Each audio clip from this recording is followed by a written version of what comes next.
And I see, much of the higher ed offerings available to students now as pretty basic services that are not very differentiated from one another. However, I feel with the embrace of a human-centered design approach to education, then education shifts in its progression of value. So it hopefully shifts it out of that domain of a basic service more into something of higher value, an experience, or if I think more aspirationally, a transformation, experiences that lead to a transformation.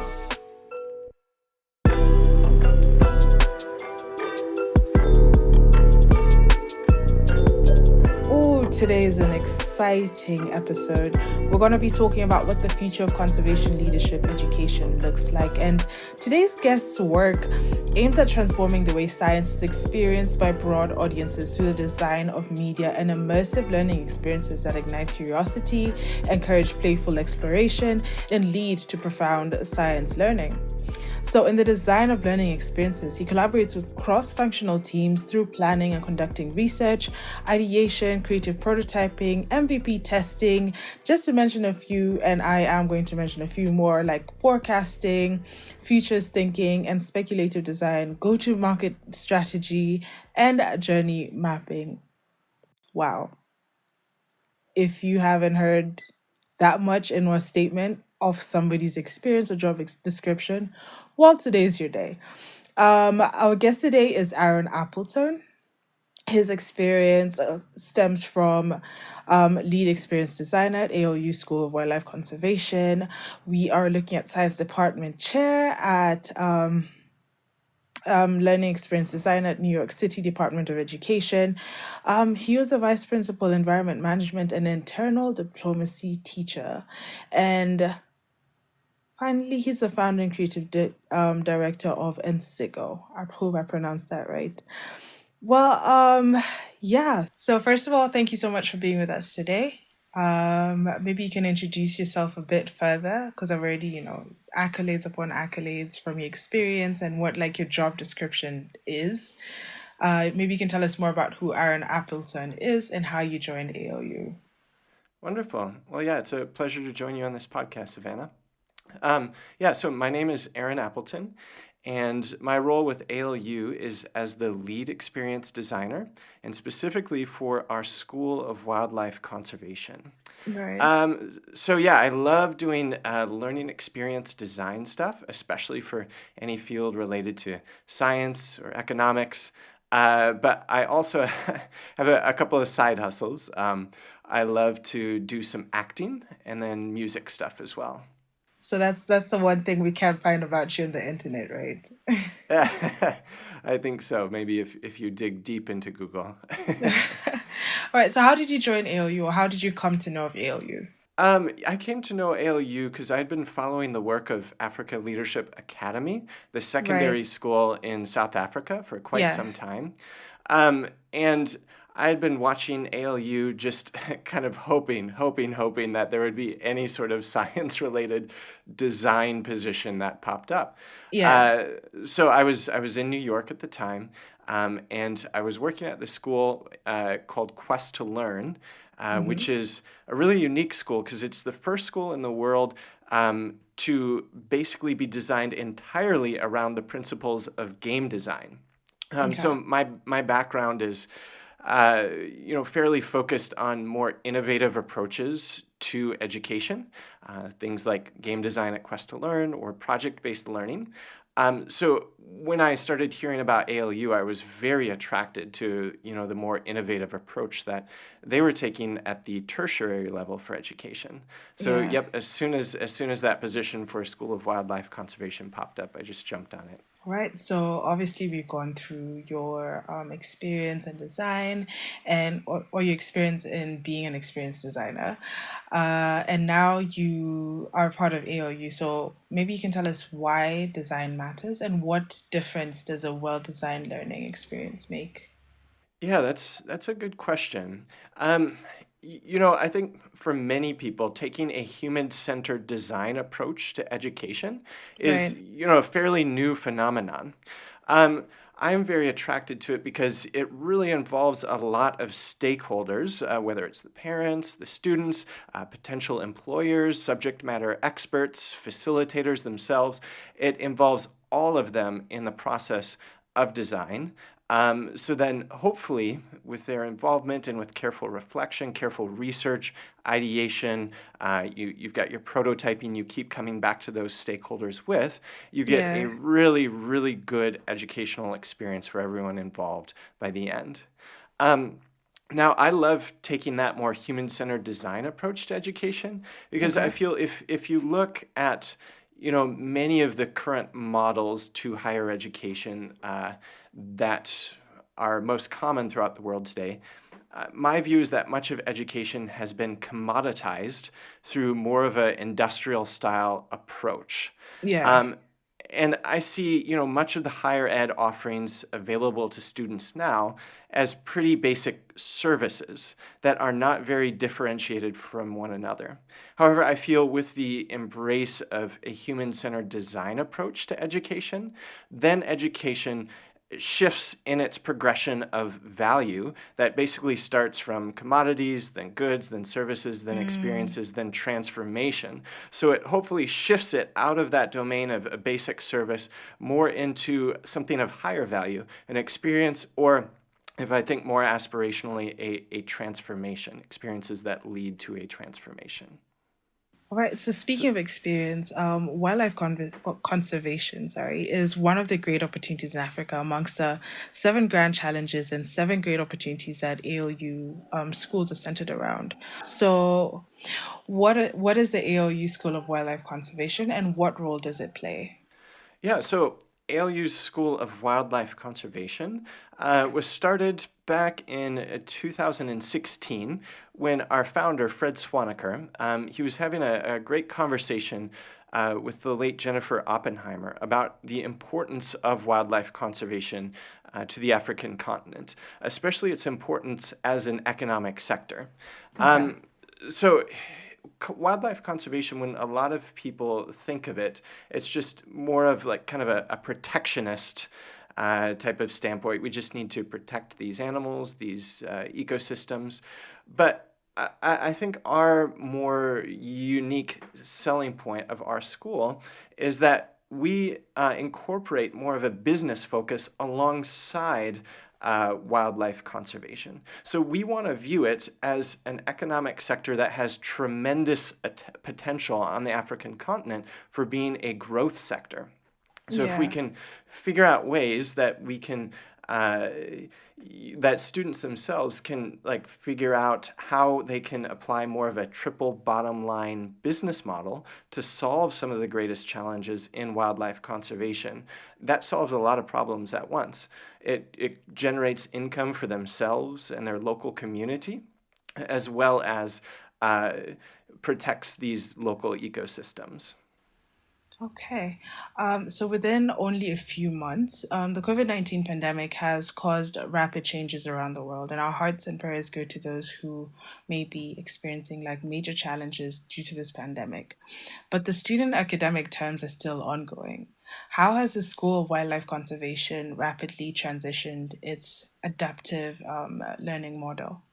Gosh, yeah, we like many other schools around the world, like really, really had to struggle very fast Yeah. to to change from more of a in-person based learning model to being 100% online for the Yeah. time being. So how we see our learning journey when we think of learning experience design is basically split up in three main phases. Okay. So the first one would be like knowledge acquisition. So this Okay. is like the initial spark. So a student maybe has never been uh, introduced to a new topic. Let's say it's something like environmental economics. So Yeah. how can we present that to them in a way that actually makes them interested in doing the hard legwork of diving deep into it, immersing themselves in it, and learning it?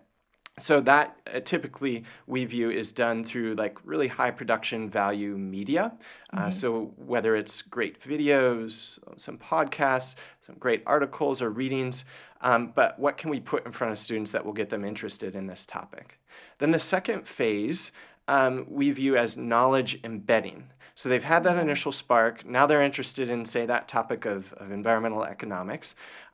So how can we create an immersive environment that is as engaging as possible for the students to practice that new material and really deepen their understanding of it? So before COVID-19, we viewed that as more of like the in-person experiences. So it could be anything from like a design challenge, Socratic seminar, debates, projects that they're working on, game-based learning, presentations. So stuff that's like really, really hands-on. And then the third and final phase is more knowledge application. So they've had that spark, got interested in the material, they immersed themselves in it, practiced it, and now they're ready to take it out into the real world. So that traditionally at ALU is done in the third term of every year, through our internship term, where they're taking that stuff into the real world. But it's not just internships. It can be things, like independent research projects, entrepreneurial initiatives that the student may be starting. So what we've had to do during the time of COVID-19 is try and figure out, especially for that second phase, because phase one was already online, knowledge application. How on earth do we create, an online environment where the students can still like interact with one another and it can still be fairly engaging? Which sort of like touches on what we're going to talk about later, like how you've made it unique and engaging for the students as well, right? Yeah, absolutely.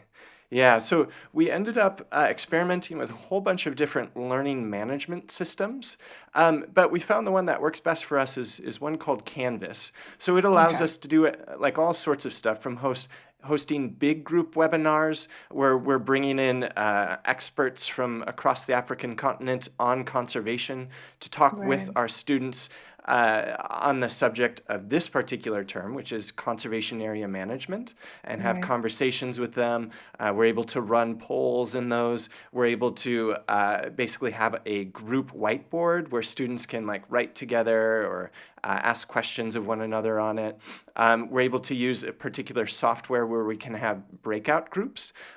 It's a software embedded within the Canvas platform called Big Blue Button. So the speaker can ask questions. They can break off for 10, 15 minutes, however long, have their discussion, then come back into the large group. And all of these are recorded and then posted back onto the platform that students can always revisit or check out in case they were unable to attend that. And then we also have it available on a mobile app. And we've tried to make a variety of resources that students can pick and choose from, almost like a choose your own adventure to learning this particular topic in conservation. So there's like a variety of videos for those that may have more data access or higher bandwidth internet. And then we also have the option of just doing readings. So it would take up about as much data as a student logging onto their email and opening up a PDF attachment. So we're trying to get pretty creative in how we're able to deliver this material to students that may be in all types of different environments as they're quarantining at home.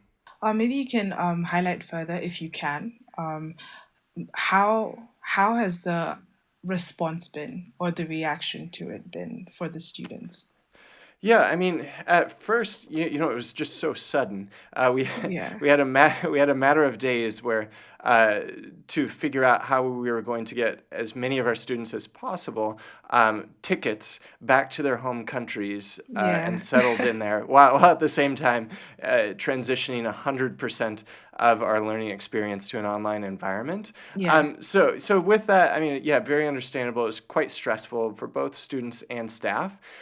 So at first, engagement rates were a bit lower than we thought, but every week that goes by, it's increasing more and more. And then we're trying to add more things to the platform, like a discussion board, so Mm. students can interact with one another more. And then Yeah. also, we're building another thing into the platform where students can have their own private mini webinars if they want, whether Oh, it's just with okay. 2 students or 15 students, however many, and it's only visible to them. Um, and then they can also save it on the platform if they want, but again, only visible to those that are on the invite list. So we're trying to get creative with those types of things. And it is, yeah, it is growing engagement slowly by each week that goes by. I think you've touched a bit on this, but maybe you can expound further. How can one have a real experience of this conservation leadership education? So you've talked about application processes and deadlines, Mhm. conservation residency programs through video conferencing. So what are some of the other ways that, I could gain a real experience from the conservation leadership education? Yeah, we're always trying to bring in as many speakers as possible so the students get just a wide range of perspectives and just are exposed to like all the wisdom that's available from like these years and years of experience of folks in this field across the continent. So Yeah, I think that's one unique thing about our program is just the massive amount of guest speakers we're able to bring in, particularly through our conservationist in residence program that we're now transitioning online. But we also really are working on trying to integrate a mentorship component into our curriculum. yeah. Um, so we have an older group of students. They're called the Conservation MBAs. Mm-hmm. So these are students that tend to be, about 10, 15 years or so into their careers, usually at about the mid-level manager. And they work for just a variety of different types of conservation organizations. So everything from, say, like the NGO aspect of conservations, like a WWF, to more of the private sector, like a Singita, and even the governmental sector, like Tanzania National Parks. So you Right. just get this wide range of experience from those students, and they come in as a part of their conservation MBA program to Kigali once every 4 months because they have in-person week-long intensives.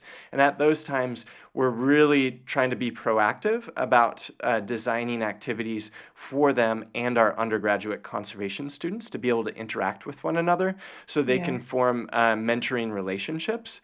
And we've seen like a lot of success with that, where our students will end up developing like wonderful relationships with these CMBA students. They'll end up WhatsApping back and forth, and I've seen several cases of undergraduate students being able to get internships or other opportunities as a result of these mentoring relationships that they've formed with our CMBAs. Wow. Okay. So, from my understanding and just hearing you speak about your experiences working with ALU and the School of Wildlife Conservation, your work aims at transforming the way science is experienced by broad audiences through design of new media and immersive learning experiences. So, with that said, I could just dabble at your mind here, but what is the future of conservation leadership education looking like for you? Maybe in like 3 to 5 years. Oh gosh, yeah. uh, I'm not really sure. Yeah, I'm sure it's going to look very different from organization to organization. I mean, our approach, just like the major theme of ALU, is to focus more on entrepreneurial leadership Mm, within the wildlife conservation sector. So our end goal is that especially for undergrads, by the time they graduate after 3.5, 4 years yeah. um, that they would then go out and start really innovative conservation businesses. They've hopefully by this time they've found a unique problem that's an environmental problem that's being faced in the conservation sector, and then Yeah. they've found a business solution to that problem that they want to work on enacting. So that's really our long-term goal, and I think that's like what makes us really unique and sets us apart from most other conservation programs that tend to have a major focus on the life sciences as opposed to ours that has a big focus on more of the leadership and entrepreneurship side of conservation. Mm, okay. So, what advice would you give a budding or aspiring experienced designer? Um, yeah, I would Some advice I would give would be, yeah, really familiarize yourself with Yeah. the human-centered design process. So this Okay. process is used in a variety of industries for a variety of different types of products. A good resource to look at would be IDEO. They are a design consultancy, and they work on they use human-centered design process for the design of everything from like physical tech products up to services, say for a hotel or a bank or something. Yeah. But yeah, that is just a very, very powerful process to be able to apply to the field of education. So familiarize yourself with that. Look into resources like there's a really good book called Understanding by Design. Right. Um, and that is basically talking about how to effectively design educational experiences by starting first with the big, big, big picture. So, like, what are the overarching questions that kind of guide the whole course or the overarching themes, and then working to more and more microscopic details as you go along, with the end basically being like what is the final content that you're plugging in after you've mapped out your whole scope and sequence, all of your assessments and things like that. All right. So I'd like you to just take a second and dig just a bit too deep, right? Mhm. And I'd like to ask, what was the best advice that you've been given as grew through your career and your entrepreneurial leadership journey? What is the best advice you were given? Hmm. That is a tricky question. Well, I would say, well, my wife is just extremely encouraging Right. in my career, and uh, one time, probably the most helpful thing is that we sat down. It was actually in Mauritius, Right. and we just like kind of talked through all my greatest passions Oh, wow. as it relates to like my career, the different fields I'm interested in, different skills I think I have, and then we basically created like kind of this 2 paragraph narrative that would then like help to guide major career decisions along the way that are kind of informed mostly by like my passions, skills I have, and things like that. So just that little exercise by my wife has been, yeah, really, really helpful. Wow, wow. Thank you so much for being with us today, Aaron, and taking the time as well to just, give us more insight on what it's like to be an experienced designer. Your job description, I was reading it personally, and it's quite intense. I don't know if you feel that kind of, heavy is a crown, I don't know if you feel that, but yeah, thank you so much for being with us today. Oh, yeah. Well, thank you so much for having me, Savannah. It's been a pleasure. All right, then.